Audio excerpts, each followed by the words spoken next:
Hello bachon, let's read the given question, and the question states that a network of resistance is constructed with R1, R2 as shown in this figure. The potential at the points 1, 2, 3 and so on up to n are V1, V2, V3 and so on up to Vn respectively, each having a potential k times smaller than the previous one. Find number 1 R1 by R2 and R2 by R3 in terms of k. Second, current that passes through resistance R2 nearest to the V0 in terms of V0, K and R3. So the key concept that we will use here to solve this question is, first one is Kirchhoff's current law, that is also known as KCL. तो suppose हमारे पास ये एक point है, इस पे ये current I1 आ रही है एंड इस साइड से सपोज ये I2 आ रही है एंड यहाँ से ये I3 से बाहर जा रही है. तो किरचॉफ लॉ के अकॉर्डिंग क्या होती है कि इस नोड पे जो नेट करंट होगी that will be I net, ये जो होगी that will be equal to 0. और इसको लोग अदर लैंग्वेज में ऐसे भी कह सकते हैं कि sum of all the incoming current is equal to sum of all the outgoing current at this node. तो हम लोग एक तो ये कॉन्सेप्ट यहाँ यूज करेंगे. सेकंड जो कॉन्सेप्ट हम लोग यहाँ यूज करेंगे दैट इज, सपोज ये एक पॉइंट है, यहाँ एक रेसिस्टर लगी हुई है और इसकी जो रेसिस्टेंस है वो है R, और इस पॉइंट की सपोज पोटेंशियल जो है वो है V1 और इस पॉइंट की है ये V2. तो करंट जो है फ्लो होगी सपोज इस डायरेक्शन से, तो यहाँ पे करंट जो होती है वो हमेशा हायर पोटेंशियल से लोअर पोटेंशियल की ओर मूव करती है. तो यहाँ से हम लोग कह सकते हैं कि V1 जो होगी that will be equal greater than V2. तो अगर ये करंट I है तो I जो होनी चाहिए that should be V1 minus V2 divided by R. But हम लोग अभी इस क्वेश्चन के लिए क्या करेंगे, यहाँ पे I जो होगी इसको हम लोग लिखेंगे V2 minus V1 divided by R. इससे क्या हो जाएगी, सिंपली बस करंट की जो है वो डायरेक्शन चेंज हो जाएगी. बट हम लोग यहाँ पे इस क्वेश्चन के लिए ये वाली फॉर्मूला यूज करेंगे. ओम्स लॉ के अकॉर्डिंग क्या होती है कि जो करंट होती है that is potential difference applied across the resistor divided by the resistance. तो हम लोग यहाँ पे भी इसका यूज करके इस क्वेश्चन को सॉल्व करें. सो यहाँ पे हमें नेटवर्क ऑफ रेसिस्टेंस गिवन है और हमें ये गिवन है कि V0 जो है that is equal to K times V1. तो यहाँ से हम लोग V1 की वैल्यू जो लिखेंगे that will be V0 divided by K. और हमें क्वेश्चन में ये गिवन है कि हर एक पोटेंशियल जो है नेक्स्ट वो K टाइम्स जो है वो स्मॉलर है. तो अगर V2 जो हो जाएगी that will B V1 by K, तो ये क्या हो जाएगी V0 divided by K square. Similarly अगर V3 फाइंड करनी होगी तो ये क्या हो जाएगी V0 divided by K cube. That means we can say Vn will be equal to V0 divided by K to the power n. Similarly हम लोग ऐसे भी लिख सकते हैं कि Vn माइनस 1 जो होगी that will be V0 divided by K to the power n minus 1. अब यहाँ पे हम लोग क्या है, इस डायरेक्शन में करंट को हम लोग I कंसीडर कर लेते हैं. तो इस पॉइंट पे आने के बाद इस वाले जंक्शन में करंट और इस वाले जंक्शन में करंट डिवाइड हो जाएगी. तो यहाँ से हम लोग लिख सकते हैं कि ये I1 है और ये I2 है. तो हम लोग यहाँ पे अगर इस पॉइंट पे V1 जहाँ पोटेंशियल है यहाँ पे हम लोग KCL अप्लाई कर दें तो यहाँ से हम लोग लिख सकते हैं कि I जो होगी that will be equal to I1 plus I2. अब यहाँ हम लोग I1 I2 की वैल्यू फाइंड करते हैं. तो यहाँ से देख सकते हैं ये जो नीचे है हर पॉइंट ये जो है अर्थिंग की हुई है, तो यहाँ के हर एक पॉइंट की जो पोटेंशियल हो जाएगी दैट विल बी 0 वोल्ट. तो अगर हमें I1 फाइंड करनी है तो I1 के लिए हम लोग क्या लिखेंगे V2 minus V1 divided by R1.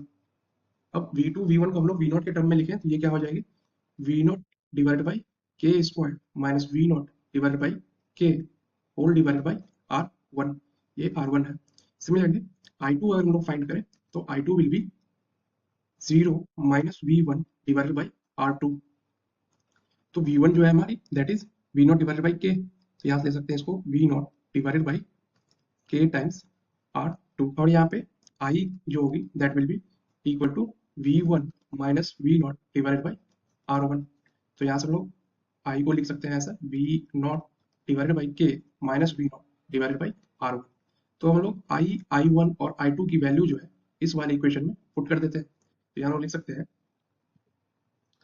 I जो है that is equal to I1 plus I2. और यहाँ से हम लिख सकते हैं I जो है भी हमने फाइंड किया है that is V0 divided by K minus V0 divided by R1 equal to, और I1 की वैल्यू जो हो जाएगी अगर हम लोग यहाँ पे V0 divided by K common ले लें तो ये हो जाएगी V0 डिवाइडेड बाई K और ये हो जाएगी 1 by K minus 1 divided by R1. और I2 की जो वैल्यू होगी that will be minus V not divided by K times R2। तो हम लोग क्या करेंगे यहाँ पे R1 वाले को सारी टर्म्स को एक साथ और R2 वाले टर्म्स को एक साथ कर लेते हैं। तो इसको हम लिख सकते हैं V not divided by K times R2 और ये हो जाएगा equal V not divided by K R1 into 1 by K minus 1 and then minus यहाँ से हम लोग अगर V not by K V not common ले लेते तो ये हो जाएगी V not divided by 1 by K minus 1 divided by R1। तो यहाँ से दे सकता हूँ कि वी नॉट सारी टर्म से कैंसिल हो जाएगी and we will get 1 upon K times R2 equal to, अब यहाँ से हम लोग 1 बाई R1 कॉमन ले ले और ये 1 बाई के इंटू माइनस 1 कॉमन ले ले तो इसको लिख सकते हैं 1 by R1 into 1 by K minus 1 ये कॉमन ले ले तो रिमेनिंग टर्म क्या बचेगी 1 बाई के माइनस 1।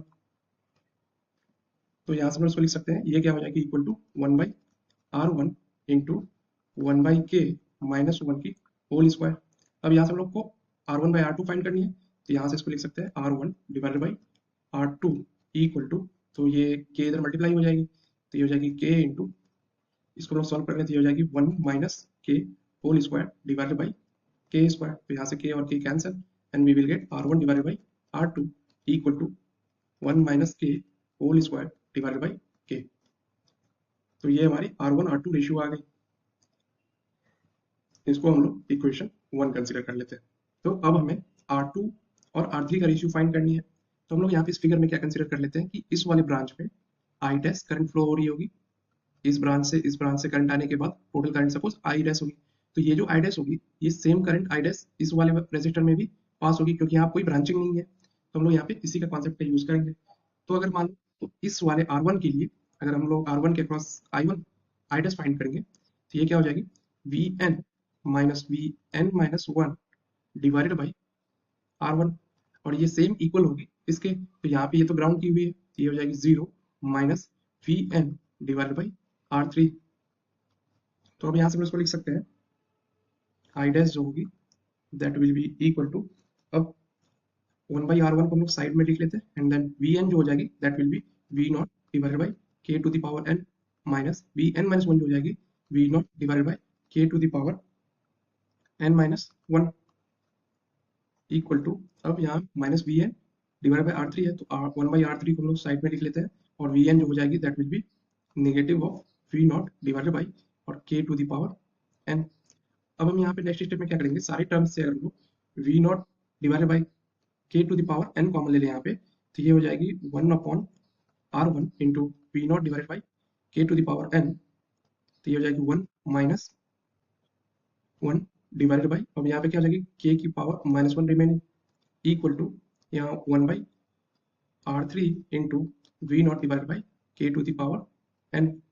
तो यहाँ से V not divided by k to the power n और ये दोनों कैंसिल हो जाएगी और k की पावर माइनस 1 को लिख सकते हैं डायरेक्टली k, तो ये हो जाएगी 1 by R1 into 1 minus k equal to, और ये हो जाएगी 1 अपॉन R3 और यहाँ पे एक नेगेटिव साइन मिस होगी सो यहाँ एक नेगेटिव साइन है, सिमिलरली यहाँ पे भी एक नेगेटिव साइन है। तो यहाँ से हम लिख सकते हैं 1 minus k equal to minus of R1 divided by R3, but हमें फाइंड करनी है R2 बाई R3। तो इक्वेशन 1 से यहाँ से हम लोग R1 की वैल्यू को जो पुट कर दें इसमें तो हमें R2 बाई R3 आ जाएगी। तो R1 की वैल्यू क्या हो जाएगी तो यहाँ से इसको लिख सकते हैं 1 minus k equal to minus of R1 की वैल्यू हो जाएगी 1 minus k whole square divided by k into R2 divided by R3। तो यहाँ से 1 माइनस k एक और ये 1 माइनस k स्क्वायर में से एक टर्म कैंसिल हो जाएगी एंड वी विल गेट, तो यहाँ से R2 बाई R3 जो हो जाएगी that will be k divided by k minus 1। तो इसे हम लोग इक्वेशन 2 कंसीडर कर लेते हैं। सो यहाँ हम लोग लिख सकते हैं that R1 divided by R2 is equal to 1 minus k whole square divided by k और R2 R3 की जो रेशियो होगी that will be k divided by k minus 1. So this is the final answer for the first part of the. Now in the second part of the question we need to find the current which is nearest to the V naught and passing through resistance R2, तो हमें basically I2 find करनी है। जो हमने पहले assume किया था इसमें I2 है और इसमें I1 है, तो हमें I2 फाइंड करनी है। तो I2 को हम लोग लिख सकते हैं, ये ग्राउंड है तो ये 0 volt, 0 minus V1 divided by R2।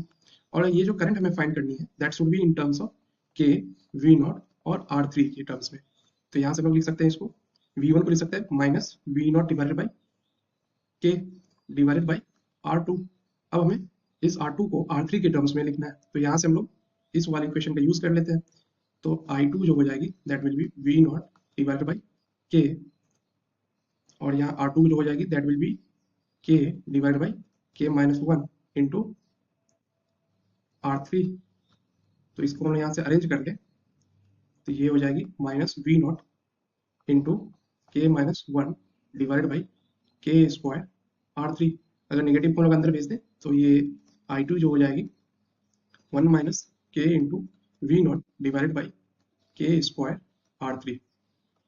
और इसकी डायरेक्शन जो है वो यहाँ देख रहे हैं, ये V1 से ग्राउंड की ओर जो यहाँ से लिख सकते हैं, hence I2 will be equal to 1 minus K into V0 divided by K square R3, and this is the answer for the second part of the question, and the direction of I2 is shown in the figure above. So I hope you understood the solution. Best of luck. Thank you.